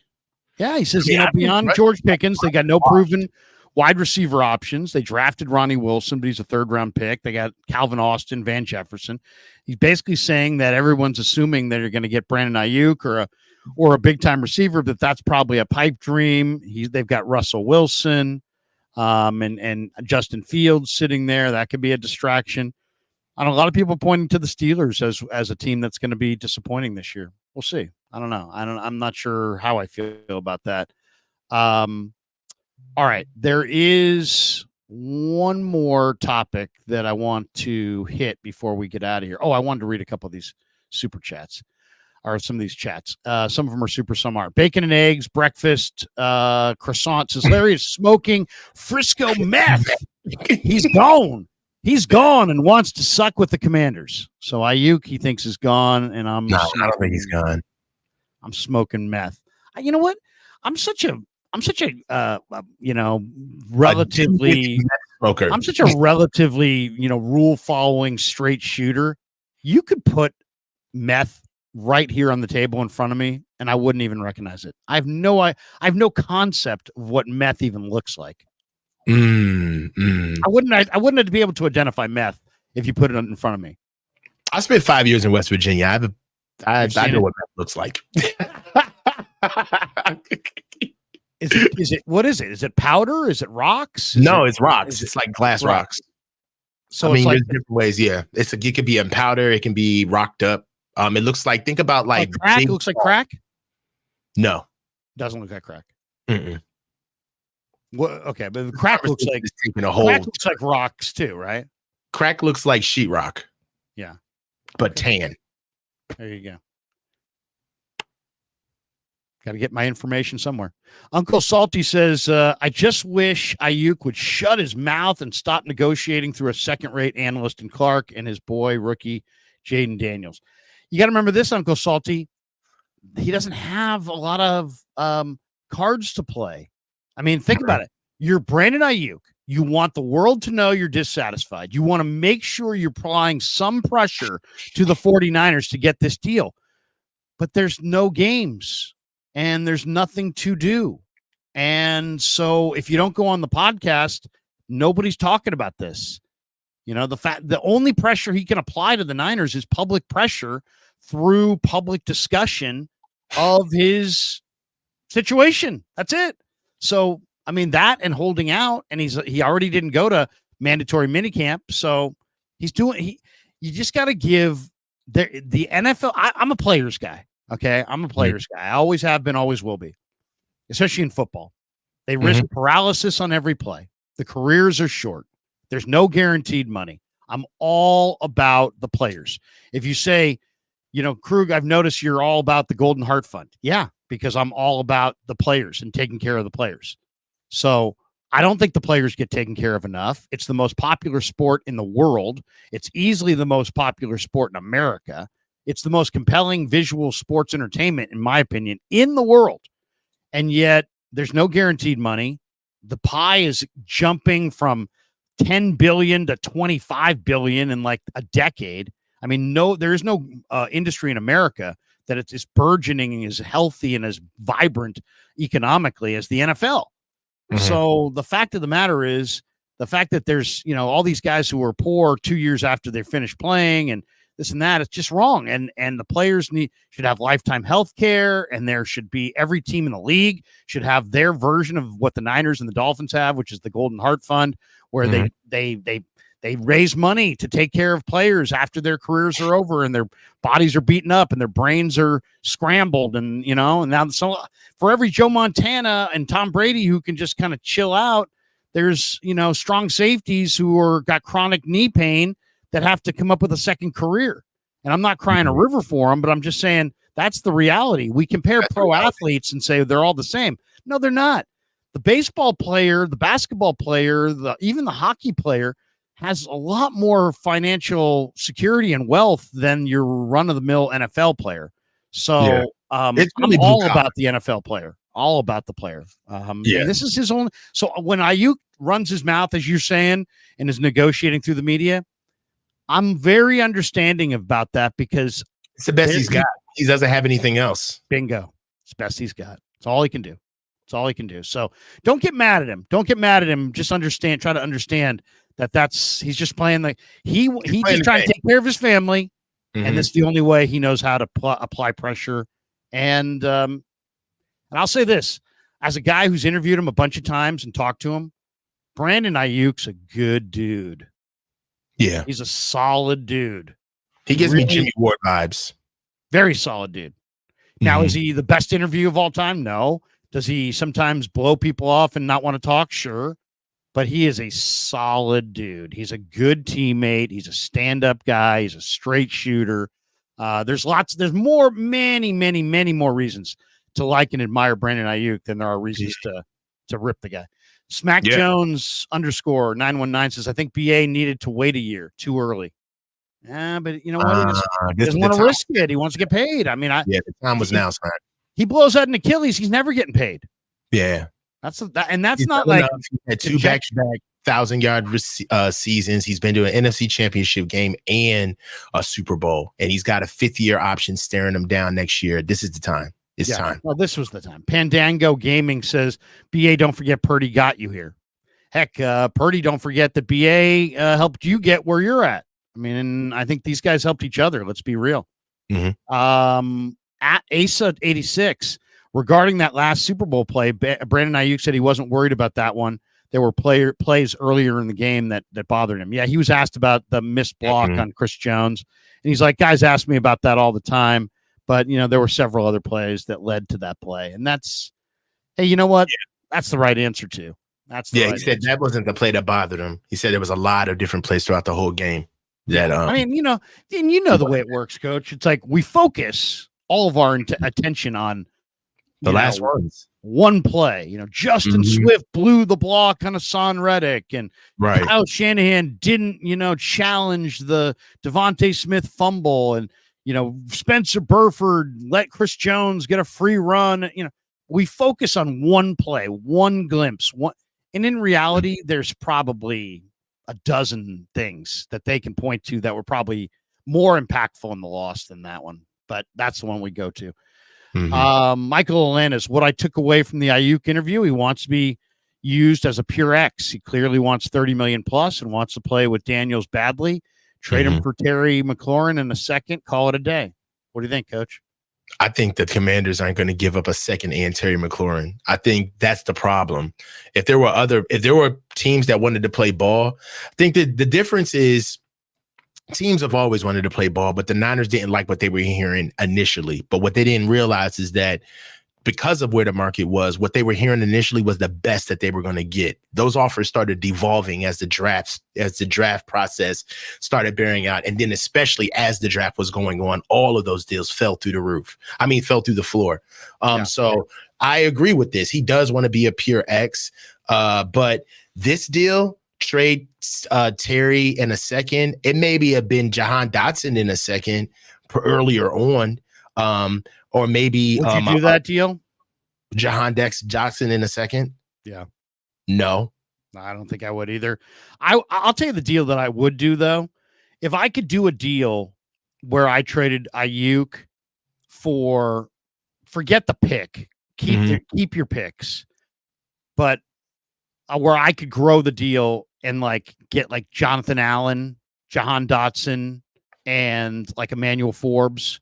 And I can give you way in hell they do that deal though, Larry. I give you Aiyuk, I give you Ambry, and I give you, I don't know, Kevin Givens, Kalia Davis, whatever.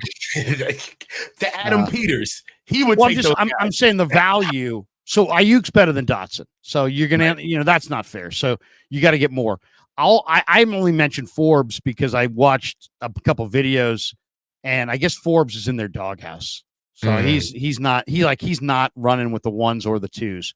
So, and we know Peters liked Ambry. I'm just saying, if they don't, you got to remember this. Forbes wasn't drafted by Peters. He was drafted by whoever the previous general manager was. So, that's the way guys oftentimes, he's not my guy. So I don't think Forbes is Peters' guy. So, but I would take Forbes for Ambry. I would definitely want Jonathan Allen if I were the Niners. If I'm moving Aiyuk to the Commanders, draft picks don't help me win the Super Bowl this year. I need Jonathan Allen. I need a defensive lineman right away. Yeah. And I'll take a secondary receiver like Jahan Dotson if I got Jonathan Allen. If I got Jonathan Allen and Jahan Dotson, I would move Aiyuk to the Commanders. I really would. But that's, and I know that other people would want more. Kyle McKiernan says, I love the Lambo talk. Ha, ha, ha. I'm not being sarcastic. I've always thought those cars were ugly. I take a Ferrari all day over a Lambo. Twice on Sunday. I'd never take a Lamborghini over a Ferrari. Yeah, the Ferrari lines are just, come on. The machinery, Lamborghinis are come on, man. That Urus is a goddamn Audi. It's an Audi 6. All of their stuff is it's built for the guy who has a lot of money who doesn't know what to do with it. The Ferrari, especially if you can get the red Ferraris are almost cliche, but if you can get the blue Ferrari, a midnight blue Ferrari with a, I want to murder mine out, but I'm a textures guy. So I'd probably go La Ferrari or probably go 488, but I go matte black with gloss rims. Ooh, look at that. What's the interior? What color is the interior? I probably go peanut butter. Ooh, I probably go peanut butter interior with matte black, with the cool leather. Yeah, matte black. Then I probably go gloss accents, but black on black. I'm murdering it out. I love the peanut butter interior. That's a great look. That is a carbon really fiber too. You got to get carbon fiber accents as well. It's a real good look. That's a real good look. Steven Draper, and of course I'm driving a Tahoe with 150,000 miles on it right now. Steven Draper says, no BA fault. They paid Hargrave so much. Yeah, I mean that's true. This is it, man. It's go time for Hargrave. I mean, Hargrave probably in his final year with the Niners. Ricky Williams says it's proven we can replace BA, but how can we replace Debo? Let's call it what it is every time. Debo's not on the field, we lose. You know, I do think Debo's been a little bit disrespected. Debo is a one of one. There's not like, oh, well, you know, get rid of Debo and get somebody who's like Debo. Let's see if Malachi Corley's like him. Let's see if, you know, there's only one real Debo, it seems like. There's guys who are bulky, but they don't have his speed. There's guys who have his speed, but they don't have his power.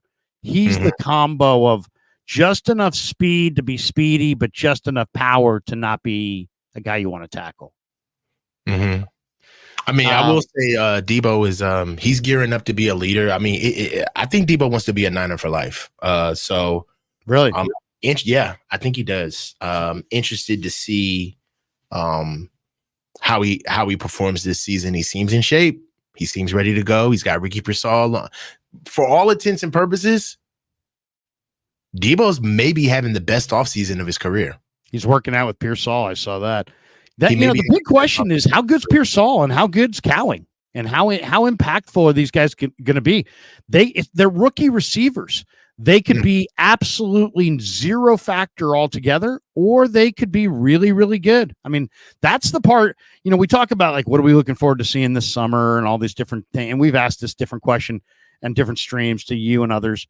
Who are you looking forward to seeing? In some ways, it's like, you know, the 49ers, Pearsall could be like nothing.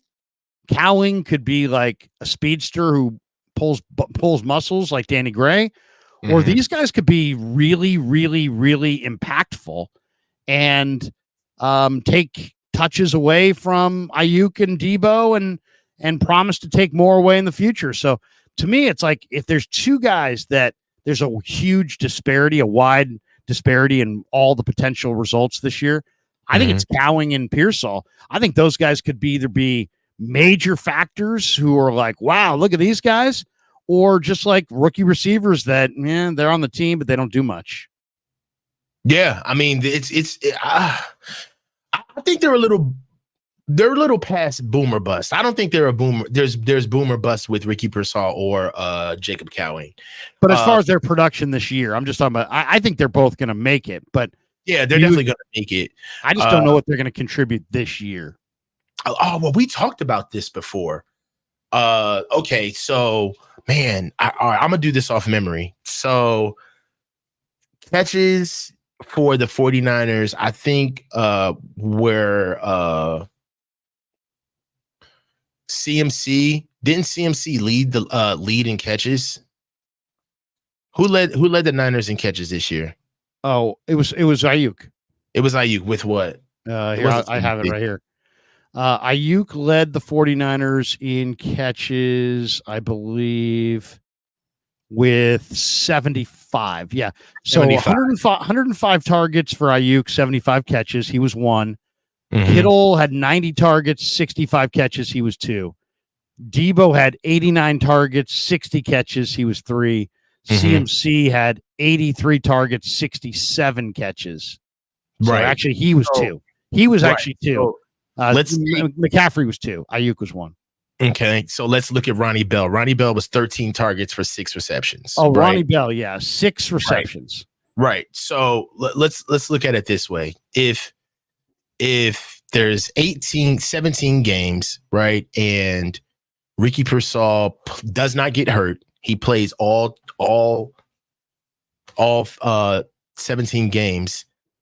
Let's say for his receptions, Oh, you know what? Where's a good barometer? Where's Jawan Jennings?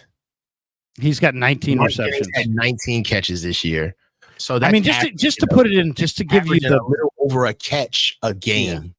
I mean, you could take away all these guys. Okay, so like Jennings had 19, Ray had 12, Conley had 3, Ronnie had 6, and Snead had 2. So you know who 2 from Snead, guy who takes away from the passing game too that we don't count on? Kyle Juszczyk. Kyle Juszczyk 14. He had 14. Kyle Juszczyk had more catches last season than Ray McLeod and Ronnie Bell. And he only had 5 less catches than Jawan Jennings, who's an actual receiver. Right. That's why you can't pay BA $30 million. You see what I'm saying? Like, that's where all your receptions are. Even if Ricky Pearsall averaged 2 catches a game, that put him at 30. That will put him at 34 catches a season, right? Even at 34, if we're just looking at what we got, at 34 catches, he's over Jawan Jennings by a long shot at 19. Okay, Ronnie Bell at 6, not even close. Okay, so you're going to start after asking yourself, it's not getting BA the ball, but it's how many balls are there to go around where we can actually make the money that he's going to get paid matter. Like it actually replicates itself on the field, right? You got a fullback who's closing the season with 14 catches and 17 targets. You know what I'm saying? George Kittle got targeted 90 times last season.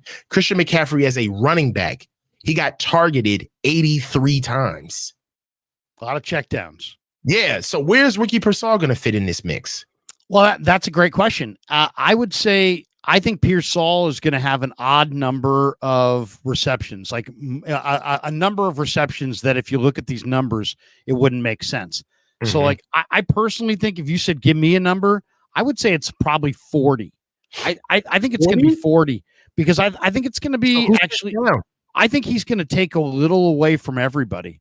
I just think overall, like for example, I think, obviously the Ray, the Conley, so that's 12, 15, that's 15 receptions right there.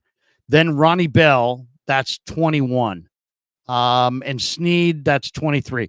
So there's 23 receptions between Snead's balls, Bell's, Conley's, and Ray's. So I think Pearsall is going to get all of those guys' production. And then I would say, another 10 or 15 catches spread out that he's taking away from the big boys, Aiyuk, Kittle, Debo, Christian. That would be my guess. I think the only reason I say that is because Pearsall just seems so in step with Purdy and so polished. It's hard to envision where he's going to play, how he's going to play, right? Because what are they going to go 4 wides? But I just get the feeling he's a high volume guy. Maybe I'm wrong, but I think he's going to wind up north of 30 receptions this year, which last year there was only 1, 2, 3. There's only 4 49ers that were north of 30. They were all way north of 30. But I think he'll be somewhere between 30 and 40 receptions. We'll see. Awesome. We'll see. Okay, last topic before we call it a day. Do we get all the supers here? Yeah. I think we got one in the private chat. Did we? Yeah. We got this one. Did we read that one? We read that one. It's proven we can replace BA, but how can we replace Debo? Let's call it what it is. Every time Debo's not on the field, we lose. Okay. So really interesting article. And this is the time of year where, we do have another one here. Great 1765 says, can you start up a GoFundMe to get at JM617 some wet? He's a young man. He spends all his days and hours trolling on Niner channels. No life. He needs a woman. Unbelievable. And Great One knew he had to go with the super. Can we get JM1617 some wet? We needed to get him some wet. He spends a lot of time in the chats. Need to get him a little bit of that ooga booga. Maybe he's getting plenty of wet. You know, you never know. That is awesome. All right. Okay. The final topic I want to talk about, and this is right up my alley. So this is kind of what I nerd out on. I'll have to admit this. I'm a former scout, so I nerd out on the draft from college football season all the way through the draft. When the draft's done, I don't go right to the next draft. Like a lot of people are like, I bet you're looking at the 2025 draft. No, I'm not. I'll wait until college football season to actually really get ready for 2025 draft. But what I do is something that I always have done going back 20 years, which is this is the time of year I take a look at everybody's depth chart and kind of take a look, because the way football is, it's not like you have a plan and you just carry out your plan and build your roster. There's free agency. You see what you can get done. And then if you couldn't get a guy in free agency, then you go into the draft and you see what you can get done. And sometimes you come out of the draft and free agency with redundant parts because you found two receivers you loved in free agency. But guess what? Two receivers that you equally loved felt you in the draft. And now you get all these receivers. And then other times you're like, hey, I get a real need at defensive line, but there wasn't anybody in free agency we could land. And then we, came time for us to pick, and there was no good defensive lineman. So we just didn't take any. So here we are. It's June, and we're still needing defensive linemen. So I always like to look at who's got too many players at one position. Like if you got 20 receivers and they're all great, guess what? Going to be up for grabs. Yeah, I know five of them are going to make your team, and 15 of them are going to be cut or traded. So there was an article out this week. What's that? Who's overloaded, man? That's what I'm saying. It's a good topic. And so there was an article this week in an Arizona newspaper or an Arizona website.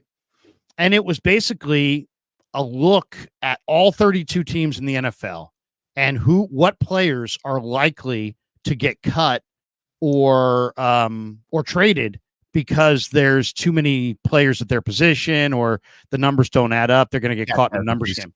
And there's some decent players on this list, and I'm going to throw you the ones that I thought made some interest, or make sense, I should say. The Niners should have interest. And there's some good players here, and like these players usually can be acquired for day 3 draft picks, or you might just be able to wait and see them cut in August and sign them. All right, I'll give you a few of them here. Minnesota safety Lewis Seen, the former Georgia Bulldog.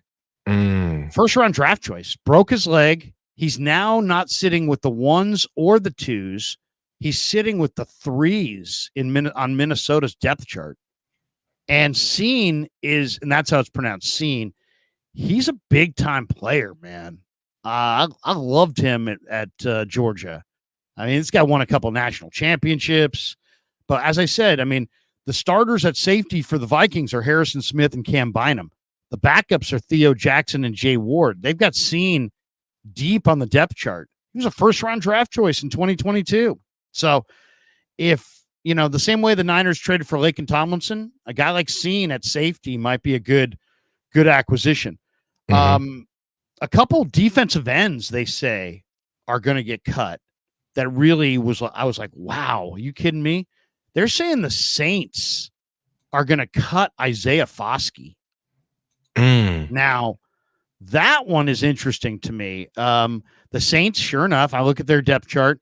They have Cam Jordan. They have Carl Granderson. They have Peyton Turner, who was a first-round draft choice.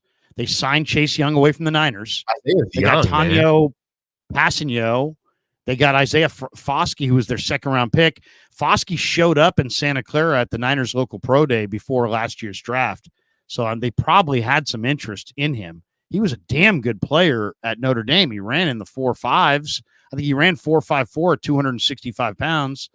6'5". Yeah, I mean, Isaiah Foskey. I mean, I like that better than the Seen pick. Yeah, well, I mean, but I'm just saying, like, if Drake Jackson ain't the guy, or if Robert Beal ain't the guy, I mean, the Niners have Yatir Gross-Matos, and they got Floyd, and they got Bosa. But that defensive end 4, defensive end 5, if Drake ain't the guy and Beal's not the guy, then the Niners need to look outside. And Foskey absolutely would be on my short list. And I'd be willing to get. What's the rub? Why is he available or possibly? He's just caught up in a numbers game. I mean, Cam Jordan, Carl Granderson, Peyton Turner, Chase Young. I mean, he would be the 5th defensive end. And they also drafted Trajan Jeffcoat out of Arkansas.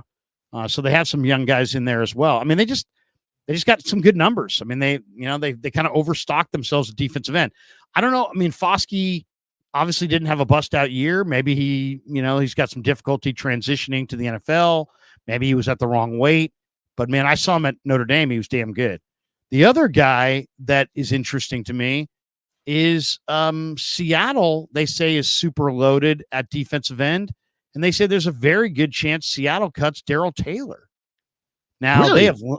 they have now right now they go 3-4, right? So they got Boye Mafe and Yeshena Nwosu are their outside backers off the edges. And then behind those guys, they've got Derek Hall from Auburn. They just drafted Nelson Caesar. They just added Sunday out of Anderson from Grambling. And they got Darrell Taylor as a backup, and they're saying there's a very good chance that they'll save like $3.7 million on the cap if they cut him. Darrell Taylor, I don't know if you saw him at Tennessee, but this guy just flies off the edge. I know he's had some up and down moments in the NFL, but that's another defensive end. If the Niners are looking for a defensive end, that'd be another guy. A third guy, John Kaminsky from the Lions. They say the Lions, who added Marcus Davenport and a bunch of names to their defensive line in the offseason, that they've got, defensive line depth. They've got Marcus Davenport, Aiden Hutchinson, Aleem McNeil, and DJ Reader on their starting group. But they also have Josh Paschal. They've got James Houston. They had a good spring from Mitchell Agude, the UCLA kid. So they got some bodies there, and they got Kaminsky, who's an interesting player. I mean, he's a 28-year-old defensive end. He's 6'5", about 280. I went to Charleston, but he's pretty decent high-effort pass rusher. So he's available, or he might be available this summer. Mo Alley Cox, the tight end from the Colts. I can make the argument he's better than what they got. He's better than what the Niners have. Yeah. Behind Kittle. I mean, there's no doubt in my mind there. Yeah, I would do Mo Alley Cox. Mo Alley Cox, yeah, he's a player. Awesome.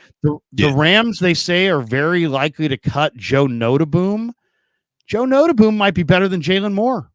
I don't know. I mean, we'll see. I mean, Joe Notaboom's an interesting guy. Mm-hmm. Joseph Osai, the Texas defensive end who played for Cincinnati and had that late hit out of bounds on Mahomes in the playoffs a couple of years ago. That was not a good moment for Osai, but Osai might be better than Drake Jackson. He might be better than Robert Beal. So he's out there. You think Drake Jackson makes the team this year? I mean, I don't know what to say, because I mean he's not playing right now. He's got a knee problem. I think he's gonna be challenged. I think he's gonna be really challenged. And there's a couple other ones here that are interesting. I mean, not necessarily a need spot, running back, but Jeff Wilson, they say, is probably going to get cut. Izzy Abanaconda. We knew he was going to get cut when he got traded to Miami. We knew that was coming. Yeah. But I mean, like, if the Niners had an injury, I'd bring Jeff Wilson back. Richie Grant, the safety who plays for Atlanta. I mean, the Niners are really thin at safety. That would be a really nice player to add, a guy like Richie Grant. And then one more, the wide receiver for the New York Giants, Isaiah Hodgins, is a Bay Area kid. He's interesting. So I don't know. Oh, and then the Steelers have an offensive tackle, Dan Moore, and they're saying that if he loses the job to Troy Fatanu, that they may cut Dan Moore, who's a left tackle. If the Niners looking for a swing tackle, Dan Moore from the Steelers might make some sense. So, especially those edge rushers, Darrell Taylor, Isaiah Foskey, John Kaminsky, the tight end, they're real thin at tight end, Mo Alley Cox, they're real thin at safety, Richie Grant. So anyway, just some Joseph Asai, another defensive end. Isaiah Foskey would probably much be the cream of the crop. I would be excited if we picked up Isaiah Foskey. Yeah. But out of all of these guys, we probably could only get maybe one. Maybe one. Yeah. So we'll see, man. Yeah, we'll see. But those guys are projected to be cut this summer. So we'll see where it goes. What do you got cooking the rest of the day, Coach? What do you got? You get running Hannibal today? What's already ran Hannibal this morning? Got some work to do, man. I got a call-in show at 3:00. Well, 3:30. We got a call-in show. So you guys, I want to hear what the fans have to say about this entire Brandon Aiyuk pivot situation.